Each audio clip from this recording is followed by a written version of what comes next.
Brian the Geek here, and I want to talk about why Obi-Wan in the Kenobi series is not the same as Luke in The Last Jedi. I've seen a number of videos and tweets and all that popping up that Disney is basically doing to Obi-Wan what they did to Luke in The Last Jedi, aka completely ruining his character, and I don't feel that. And I want to be very upfront, I hate what they did to Luke in The Last Jedi. I actually probably would have liked the film much more in spite of Canto Bight and some of the weirdness if that had not been essentially the end of Luke's story.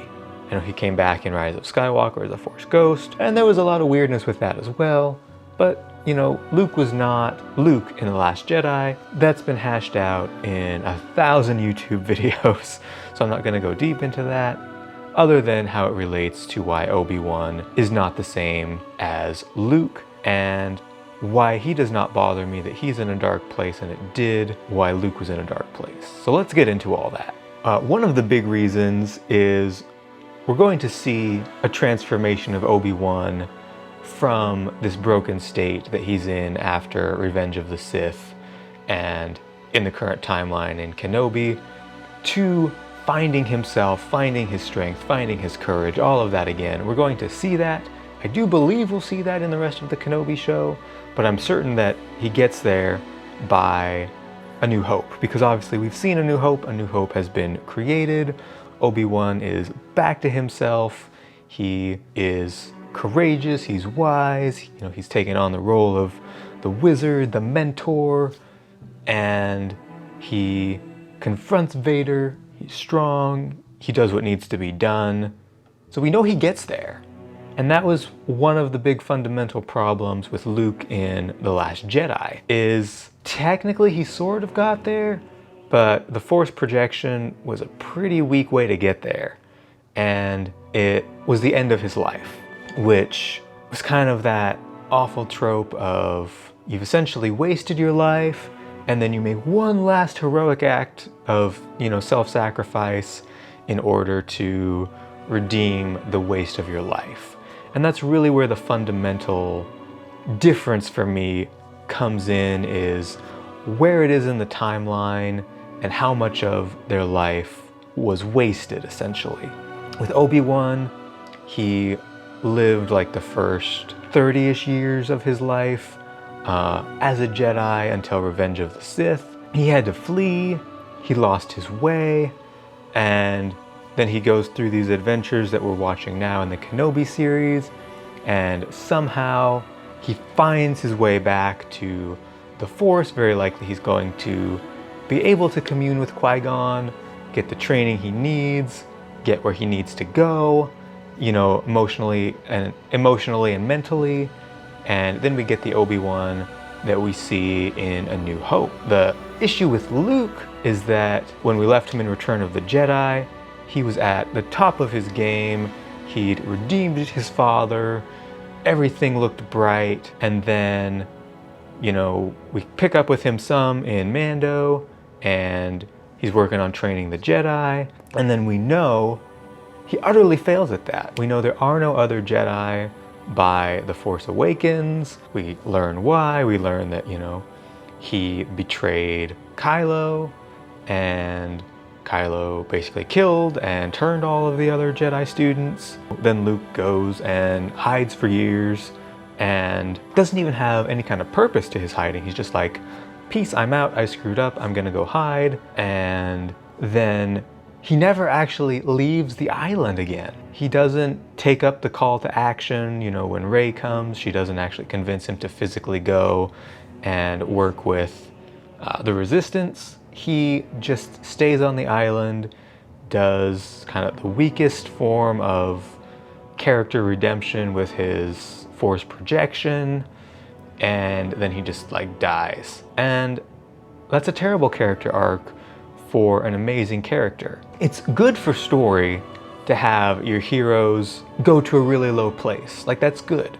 Otherwise you've got a static character, you know, Rey being Exhibit A there, where she's just good at the start and she's just naturally good at everything, and, you know, kind of goes through a few tiny hiccups, but essentially is right throughout the entire series, never really struggles with the dark side, never really struggles with giving up or anything like that. And so she's just a bland and boring character. And then we've got kind of the opposite of that, where Luke never really finds like that strength again until he's basically dead. And then we've got a character like Obi-Wan, who's been through these ups and downs. Like Revenge of the Sith is a huge character shift for him, where he suffers and goes through a lot of trauma. He thinks he's killed his best friend. He's seen his best friend's wife die. Now he's seen all the Jedi die. He failed, Yoda failed. Like, it was just a complete disaster. The Empire's taken over, and now he's basically hiding out on an awful, terrible, nasty hot planet. And of course he goes through a major character dip, kind of that low point in the story. If we're looking at this from kind of the hero's journey, he's kind of at the end of Act 2 of his journey, you might say, where he's like hit that low point, he's hit that rock bottom, and now he's going back up. So that makes good character, that makes interesting character. Seeing characters struggle, seeing characters make mistakes makes interesting television. I think where people struggle is they have this vision of what Obi-Wan is in their head, and there was a lot in Legends, and Obi-Wan basically, you know, stayed a badass the whole time in Legends, spent his time fighting Tusken Raiders, meditating with Qui-Gon, checking in on Luke, and didn't really have kind of the emotional fallout from Revenge of the Sith that the show's portraying. But I think that makes so much sense, and I think it's really interesting seeing him start to come out of that, because contrary to what a lot of people are saying, yes, Obi-Wan's making some mistakes, Obi-Wan's not at his peak performance, but he's slowly growing. I mean, episode 1 he started with, I'm not gonna help Leia. Then he decided, okay, I'm gonna help Leia. He wasn't gonna use the Force at all. Then he chose to use the Force to save Leia's life. He finds out that Anakin is alive. He is really struggling with that, having some PTSD, but he continues to help Leia. Then he chooses to confront Vader. Contrary to what a lot of people are feeling about my interpretation of why Obi-Wan kept running away from Vader after confronting him several times is because he was trying to prolong the engagement with Vader.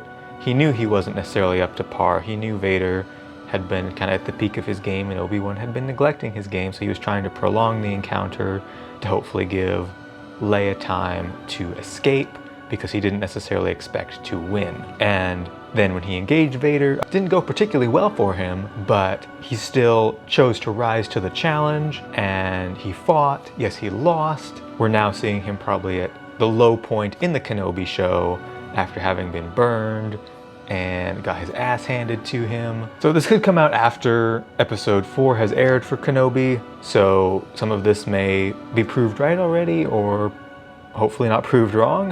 Hopefully I won't be like, damn, I have to eat my words here. But I really think that we're gonna start seeing Kenobi on the rise, realizing that he needs to step up, that he's got a purpose, he's got a mission, there is hope. And yeah, we're just gonna see that character transformation actually on screen in a impactful and meaningful way. And so all these feelings that, oh no, he's gotten the Luke Skywalker treatment, is going to be proven false. I think it's actually making his character better and more interesting, and in my headcanon, I'd always assumed that Obi-Wan had some rough years after Revenge of the Sith, because how could you not, having gone through everything that he did? You know, I really enjoyed, there's that video out on YouTube that's like Obi-Wan's PTSD that has, you know, Alec Guinness, Obi-Wan talking to Luke about the Clone Wars, and then seeing all these flashbacks, and you know, it's really, really good. And I'd always presumed that that was kind of Obi-Wan's experience, that he was, you know, somewhat of a shell of his former self, and that it took him a lot to overcome that. And we're seeing that in the show, and we're seeing him start to overcome it. So let me know in the comments if you agree or disagree with my thoughts. Do you think that Obi-Wan is in fact the next incarnation of Last Jedi Luke Skywalker? You know, Disney's just going to go through and destroy all of our favorite characters? Or do you think that they're actually doing something really cool with Obi-Wan? Anyway guys, hope you enjoyed this video, and I will catch you in the next one. Subscribe.